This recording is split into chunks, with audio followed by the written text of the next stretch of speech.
Motion to return to session at 3:14 p.m. Second.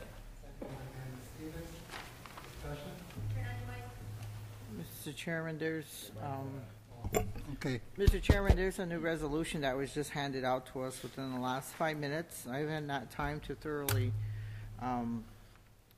review it. The last resolve talks about. Could we vote on the motion and then move into that? Okay. I don't know what the motion is. To I thought return we to just Okay, recessed, okay. came back to the last item on the agenda, which was an add-on. Okay, we're going to vote on coming out of recess. All those in favor of coming out of recess, please signify by saying aye. Aye. Opposed? Abstained? Motion carries. Now we have before us here a resolution entitled Adoption of Emergency Amendments of the Judiciary Law Transition Plan /Transition Plan. You know? Yeah, again, Mr. Chairman, the resolution that's in front of us was handed out within the last 5 minutes. I have questions about the second and third resolution. First of all, I'm not on board with this because I think it's piecemeal, and I think it's last minute, and I think it's a pressure decision that's being put in front of the business committee, and it has ramifications to the community, it has ramifications to General Tribal Council's directive, and with that, kind of going, I could go to the first resolve. It says that the business committee amends on an emergency basis under the Legislative Procedures Act the election of 2 trial court judges for a 3-year term and reduces the number to a single position for election in the 2014 general election. Well, this, I don't think we have the ability at this level to make this kind of a change. I don't think we have the authority to overstep what General Tribal Council is expecting of us as the delegated body to exercise and implement General Tribal Council directives. The other item, Mr. Chairman, I'll wait for you to be done because I want you to hear what I'm saying.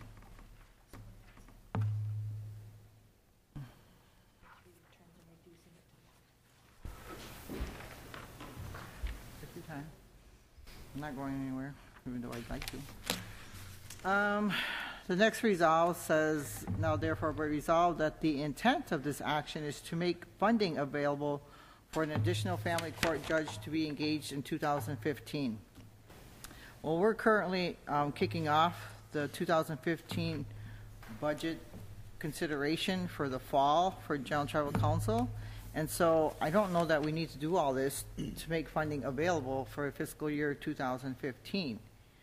So I'm not sure that's really the intent here, because I also have questions about the previous adoption of the judiciary law that says, be it further resolved that beginning with fiscal year 2014 budget, the expenses associated with implementation and maintenance of the judiciary shall be included in the tribe's annual budget. So that goes back to the first resolve, that we did not budget accordingly, and the second resolve says we're going to budget for any needs for the family, an additional family court judge to be engaged in 2015. Therefore, they should not be on board until 2015. And if you go to the last, therefore be it resolved that the business committee shall prepare amendments to be presented to General Tribal Council, which shall allow the business committee to set by resolution the number of judicial officers in the trial and appellate branches of the judiciary in order to best meet the caseload while best managing limited tribal funds. Well, it can't be limited if we haven't done the 2015 budget yet. And based on what? What is this last resolve based on? I did quote to you that 2014 budget has been set and allocated. I also specified that the 2015 budget is being kicked off and implemented. The process is early into the process, so there is time to do that. And so the other thing is, I'm just not comfortable with trying to put together a lot of amendments, both to the budget and both to the election process, and to serve what's being described to us in the report as a judge being overwhelmed with a caseload. When I look at the caseload report, September there were 2 cases heard, October 55, November 31, December 42, January 54, February 29. So just last month there were only 29 cases. So I'm hearing that the judge is overwhelmed. I'm not trying to challenge what he's saying. I'm just trying to get a grasp of the actual report that's in front of us, because he also says he has a concern that the new judiciary will have 4 full-time trial court judges pursuant to OCL 151 5-1, unless the number of filings significantly increases. The 4 full-time trial court judges may not have much of a workload. What is that based on? What premise does he make that basis that the appellate side of the judiciary needs less judges? I can't support something that's made without any quantifiable information like numbers. It's just really hard for me to make these kinds of decisions based on this kind of information. So I'm going to just stop right there, because I think we did not allow enough time to vet this issue. And I know there's an election upon us. Everybody knows that. And I do want to do what's in the best interest of the tribe, but piecemeal is not in the best interest of the tribe. And I do appreciate the resolution. I know that, you know, there's been a lot of things talked about just since 11 o'clock today, and I don't like these kind of pressure decisions being made, and that there's an expectation that I'm making an informed decision based on just those perimeter things. There's probably more things that need to be considered. So that's it. Joanne. Tina's correct. There's a lot of things that are a domino effect in this resolution. Based on the discussion that occurred in the work session by the business committee, the resolution was drafted to try to address those issues that were raised. One, that we do have a budget for 2015 that we can't add any more to, and as a matter of fact, we're looking at trying to meet the budget. I think the comments were that we're $30 million overestimated on the 2015 budget. We have to find those reductions already. That the tribe is currently acting under cost containment resolution, and the discussion of the business committee over the last month has identified that that's likely to continue to occur in the future. So the difficulty presented here is that we can't logically add another employee into the family court. We have to take one away, even Stevens. We can't add it into the current fiscal year budget, add it into, plan for it to be in 2015. But we had one item that was facing us that was making all of this planning much more difficult, and that is the caucus. So the initial resolve reduces the number of judges that are presented at the caucus to allow the business committee an opportunity to bring the subject to the General Tribal Council. At the General Tribal Council meeting, if it's determined that they want 4 judges and they would like to add another trial court judge, then obviously in a very short time period between July and September, we have to make some modifications to the budget. They've shown us what they wanted. If they determine that, yes, reducing the number of trial court judges from 4 to 3, increasing the family court judge from 1 to 2, then those funds are already captured in the trial court judges' salaries that are proposed for 2015 when they're brought on board. So it's simply moving those funds from one allocation within the budget to another one as it's presented to the General Tribal Council. Based on the discussion that was presented to the business committee in this intervening period, the identification that the caucus is the primary conflict in trying to figure out how to address this matter and still, not increase the number of employees by 1. This was a proposal that was brought forward. So the resolution simply is intended to allow the General Tribal Council an opportunity to make a decision. And if they say no, a special election can be held for that trial court vacant position, that 3-year position. If they say yes, then the position hasn't been to caucus, hasn't been elected, and those funds that were allocated for that position in the development of the 2015 budget can now be allocated to the family court position. Mr. Chairman? Dina? Thanks, Joanne, for your legal opinion and your considerations. I do appreciate the resolution. I know it was late, and you explained it was based on a work meeting that we had an hour ago or within the hour.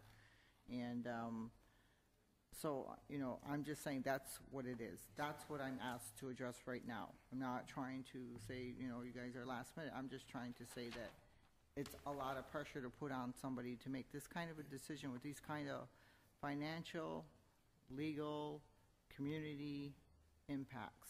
Okay, that's my main concern. And yes, we're in cost containment, and yes, we have a $30 million deficit going into 15, and yes, there's no new employees being allowed in the budget process for 15. That is true. But I think if we have this discussion in July in front of General Tribal Council, they can make a mandate to allow for an additional judge. I'm totally okay with that. But that's the process to utilize, not this process today. I'm trying to do my job as the treasurer, as always, even though I get scrutinized for many other things. And the resolution is intended to allow GTC to decide, but that's like after the fact. So that's somewhat concerning. And yeah, I know there's a caucus, and we talked about that today at length, but I also talked about why not having a special election after July, after GTC makes its decision, and then we follow that directive.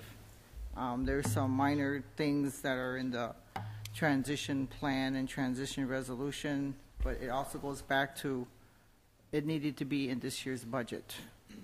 Yes, we can make modifications to a transition plan, which maybe be a wrong qualification or something else. Yes, we can do that, but there was a distinct resolve around funding, and the distinct resolve around funding was that this be put in the 2014 budget. That's my job to adhere to that. I think that's all of our job to adhere to that. And again, going into 15th, there's still time to plan. There's still time to put this in front of General Tribal Council in the July meeting. And again, we have many mandates that General Tribal has for the community and the organization and its members. And we honor those, and we will honor those through the budget process. And if it becomes the reality in July, then we honor that. Committee? Melinda? I guess, just from the transitionary team perspective, again, when we were going through this process and the election board asked us to go ahead and issue them a memo about how many positions, what kind of positions, qualifications and all of that, we went and we looked at the judiciary law again and the adopting resolution. And again, coupled with the report that came from Judge Collins saying that the family court was being overloaded, that they felt that there was going to be a need for an additional judge, taking on the Milwaukee cases, taking on potentially the Indian child welfare cases in the future as well. And we felt that we couldn't ignore it. We felt that, the judiciary law stands and has been approved by the General Tribal Council with 9 judges to be elected in July. And if the committee feels that, we just need to move forward with what's in the law currently, then let's do that. But I think that we can't ignore that the family court is telling us right now that we're being over inundated with cases. Milwaukee's on hold right now. That should be coming forward soon, along with the Indian child welfare cases. We're reporting from the LOC perspective too that the LOC is looking at the children's code as well. So some of the obligations are there. So when we talk about budgeting for fiscal year 15, definitely, of course. That's what we were planning on, with the family court. I think that, we're telling you right now that the judge is saying we need another judge, either part-time or full-time, but that they also need the support staff and having the conversation, and I don't believe I mentioned this earlier, but I'm just talking a little bit through our conversations on the transition plan with the administrator. The administrator indicated that they're trying to cross-train the clerks too, so that there's a possibility that somebody would be able to come over and help with the family court if needed, instead of maybe hiring a position. So again, looking at options of LTEs and so forth and such, of course, with with the new body coming on. So from our perspective, I thought that we were being responsible in the manner that we were saying, hey, there's an issue in family court. And as you can see from the emails and stuff like that, we got the 6-month family court report on Friday and had prior conversations. And I did mention that to the business committee a couple of meetings ago, that the family court was experiencing these issues and that we'd be looking at them. And unfortunately, it has come down to this. It is the election board wants to know how many positions that we need to post.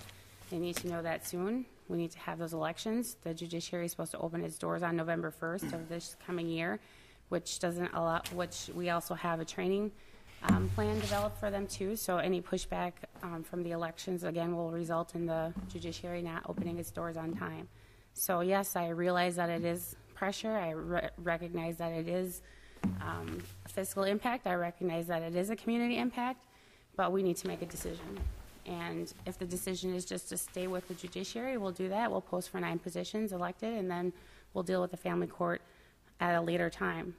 So, but at this point, the team, from my perspective, did come up with alternatives, and this is one of those alternatives. And so we were trying not to be irresponsible.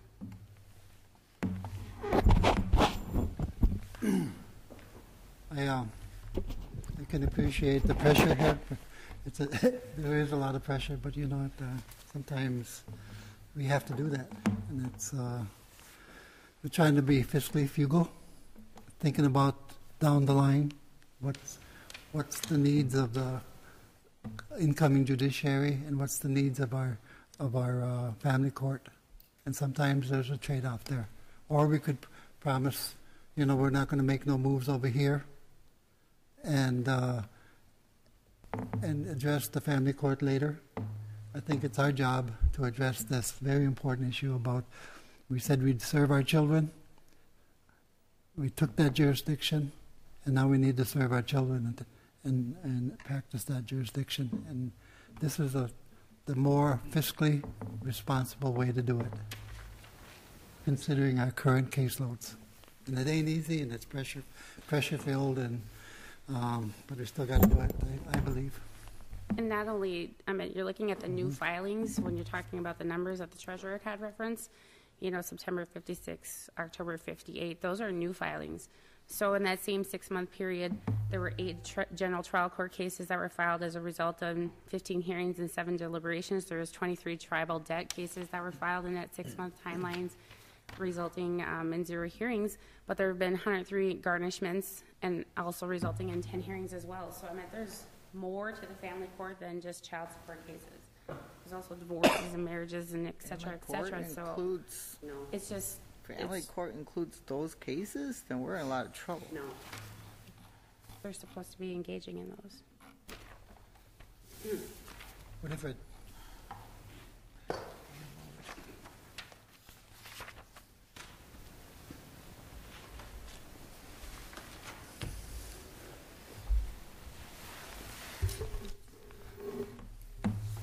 Good afternoon. In the trial court, all the cases that you listed, the garnishment, tribal debt, are in the trial court. Rob Collins hears nothing but child support, period. That's it. You're at a dilemma of where to get your money, how you're going to handle things, where it's all coming from. I am in agreement that GTC made a ruling that should stand because, as you well know, if GTC says whatever they say, it's law, and we have to uphold that law. Right now, I was asked by Councilman Jordan, how many cases do they have at the trial level? And my answer was, they're the same as always. It doesn't fluctuate that much as it's always been. On the appellate side, it does fluctuate because a lot of our cases come up from the personnel, other lower hearing bodies. the court has never functioned as a court because this particular body has never taken the initiative. At one point in time, I believe it was back in '07 or somewhere thereabouts, there was a resolution like you're faced right now to get rid of all the lower hearing bodies and take all those cases that are to be heard by all those lower hearing bodies and put them into the court, which is what, if I must remind all of you, is what you have a court for. We have to know all those laws. We have to know all the real estate laws, all environmental laws. We have to know all those laws. Because guess what? Those original hearing bodies hear those incoming cases, and then it comes up to the appellate court. And then we have to make the determination. And I don't have the stats right now for you, but I can get them, of how many cases we overturn because your lower hearing bodies don't know the law. But you're faced right now with paying out stipends, paying out positions, paying out, and you're doing double the work because you're paying a court to do the business that a court is supposed to do, which is what we have done. But you've got all these lower hearing bodies collecting all these monies that there is no need for them. You've got duplication upon, you've got 6 lower hearing bodies. And I never could quite understand how each one of those got put into positions. And I'm sure somewhere it was political, and everybody set up their own little dynasties throughout the tribe. But then why have a court? You have the answers, whether you choose to deal with it and make the appropriate actions that need to happen. You wouldn't have to be sitting here worried about how you're going to make ends meet.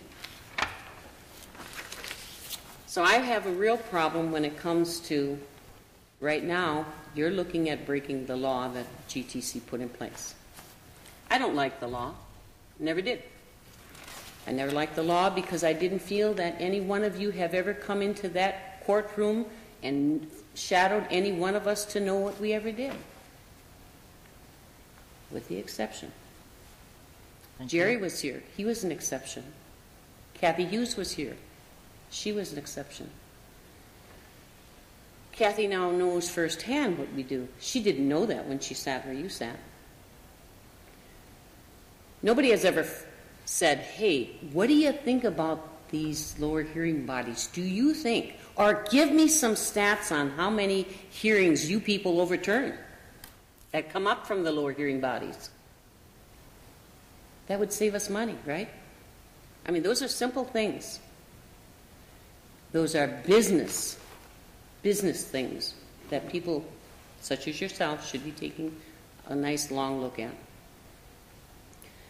So now here you sit in the 11th hour tonight, deciding whether you're going to move on this resolution that's going to, maybe the word is circumvent the GTC's law. But if it comes into a court of law, that's not circumventing, that's breaking the law. So that's on your plate. And I just wanted you to know right now that's the only thing that Rob deals with is the child support. We haven't had that many divorces, marriages. Marriages right now are being handled by the judicial officers that will no longer be there, and because they're being asked to do that service.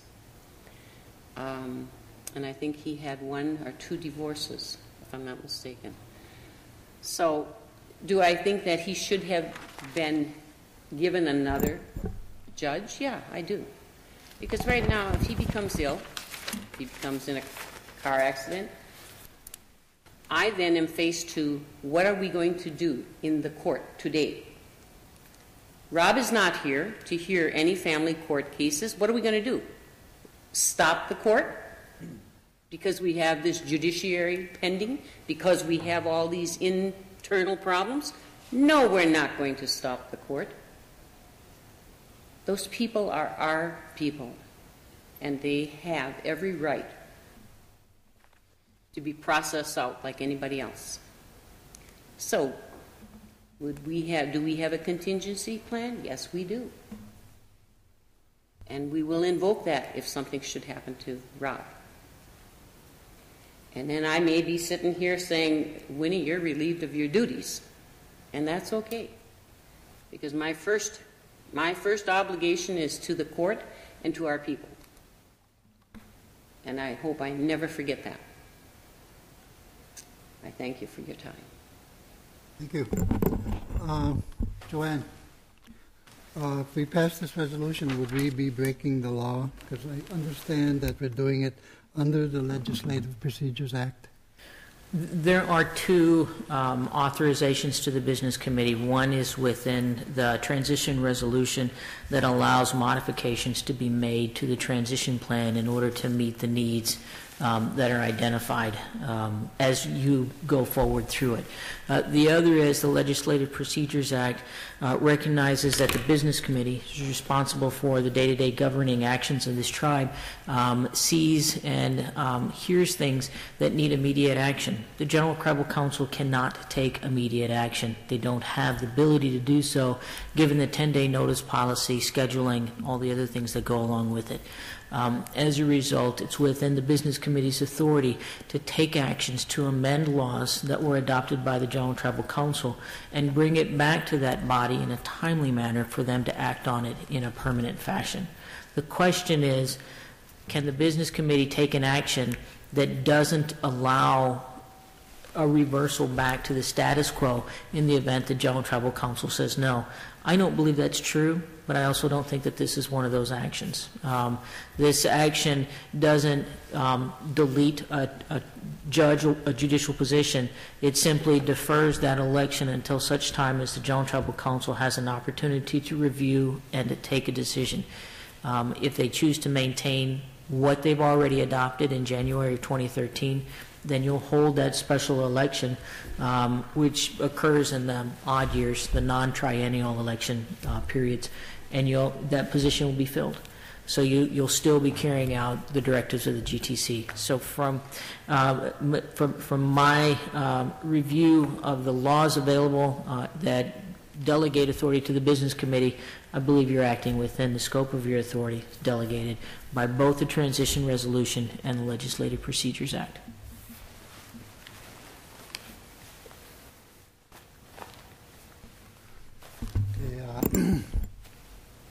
Any other BC members want to speak on this issue? No. Okay, I guess we're ready to vote then. Does someone want to make a motion for the adoption of emergency amendment to the Judiciary Law / Transition Plan? I thought there was one clarification to the first. I thought I overheard a conversation, so. There are some amendments. The title right now, as typed, just says amendments to the judiciary law. But you previously today had another resolution that had the same title because we were just amending the qualifications. So I'd like to amend the title to say amendments to the judiciary law transition plan, just so that you can keep the two separated and not get confused. You caught it. There is a typo at line 29. There needs to be a space between GTC and 01. On the back page, on the second page, at the top, it says Resolution GTC, and that should actually say Resolution BC on it. Which line? At the top in the header on the Okay. second page, Should say BC resolution. Correct the first time. And then sitting here listening, I had thoughts about amending the second, therefore be it resolved, but that would be up to the committee, that perhaps it should include language, because I know that's what Councilwoman Danforth had talked about before, that this was an attempt to follow the directive that there be no new hires in fiscal year 2015. That suggested added language, but that's up to you.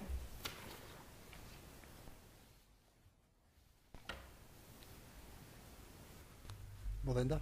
It doesn't matter to me. I think there's still the intent, it's the intent to try to make additional funding available in fiscal year 15 for an additional judge in the family court, so.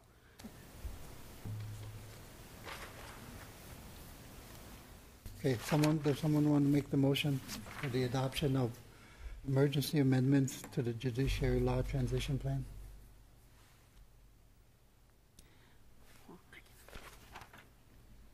I just had a question on the now therefore be it resolved. So that's the first one. The Business Committee amends on an emergency basis under the Legislative Procedures Act that the election of 2 trial court judges for a 3-year term reduces that to single position. So I know that there was discussion at this level about whether or not it's 2 or 1. So I guess having that debate up here again, because I know we were split an hour ago. This allows for This right now allows for 1. The judiciary plan right now speaks to 2 of the 4 positions would be for 3-year terms, and this would reduce it to just 1 position for a 3-year term, delaying the posting for that second one. So it's in accordance with what we kind of agreed on Right. during the work meeting. Okay. Does someone want to make the motion for the adoption? Yes, I'm asking the committee, so I would ask the committee I'll make the decision to do it. I'm comfortable with it. I'm comfortable with moving forward and asking the General Tribal Council to.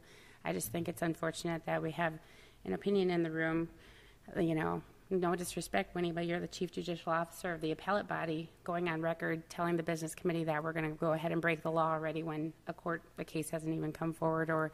And we do have the authority under the adopting resolution of the judiciary law to make modifications to the transition plan, as Joanne had mentioned, as well as emergency authority under the LPA to make modifications to a law that's been adopted by General Tribal Council, and the committee has exercised that ability to do so. I just wanted to put that on the record because I don't want that to be an implication or a political move to force our hand to be scared to do this. And so from my perspective, I think that we're trying to be responsible. I think that when the committee talks about allocating its resources appropriately and looking at funding opportunities or funding initiatives, talking about trying to save the dollar, trying to talk about where the allocation of resources, talking about duplication of services, talking about all of those things, I think it's our responsibility to exercise that duty. So if nobody else wants to make the motion, I'll make the motion to adopt the Business Committee resolution to emergency to make amendments to the judiciary law and the transition plan, with 1 acknowledging that 1 judge on the trial side would be delayed in its election, and that the Business Committee will make funding available to help fund the family court. We have a motion by Melinda Danforth. Do we have a second? Second. Second by Brandon Stevens. Any further discussion? All those in favor of the motion, please signify by, let's do a hand count, starting with Larry. I'm Larry. Sorry, Patty. Yes. No. Okay, Patty, yes. No. David, no. Oppose? Opposed? Yes. Yes. Motion carries 3-2. Mr. Chairman, for the record, I'd like to state that I am opposed to the resolution because the resolution is amending General Tribal Council direction and action. In the resolution that was passed, 1713B, adoption of judiciary law, it says we can make modifications to the transition plan. It does not say we can make modifications to General Tribal Council's directive to create the judiciary. And the resolve before that addresses the financial obligations to put this in the 14 budget. So, for the record, I oppose the motion because we do not have the authority to amend General Tribal Council's directive, but we may have the authority to amend a transition plan to follow the directive, but we don't have the directive to change General Tribal Council's directive, and that's for the record. Mr. Chairman, for the record, I'd just like to say that I disagree with the treasurer's analysis of this. Go ahead. And that the Business Committee under the Legislative Procedures Act has emergency amendment authority under that law to amend any of the laws of the tribe. And the Business Committee in the past has exercised that right to do so. And for example, underneath the Personnel Policies and Procedures, the Business Committee has exercised the right to amend the Personnel Policies and Procedures that was adopted by the General Tribal Council. So therefore, I believe that analysis is incorrect, that the Business Committee has no right to amend General Tribal Council's laws. We're doing so on an emergency basis, and it is the intent of the Business Committee to move forward to the General Tribal Council to make the emergency amendments permanent. And that although she's reading from the adopting resolution of the Judiciary Act under fiscal year 14, yes, it was a mandate, but the intent here is to place the dollars for the new family court judge in fiscal year 15, which would not impede upon the ability of the Business Committee or to violate that transition resolution. Mr. Chairman, I, for the record also, I have opposed because I strongly was trying to advocate that we wanted 2 positions held back for delay until we went to the GTC for reconsideration. That's the reason I opposed. Thank you, David. Otherwise, you would have supported it. Yes, otherwise I would have supported it. Thank you. Thank you. Okay. Are we done with our agenda? Motion to adjourn. Motion to adjourn, Patty Hepp. Second. Seconded by Melinda Danforth. Discussion? All those in favor, please signify by saying aye. Aye. Opposed? Abstained? Motion carries. Hey.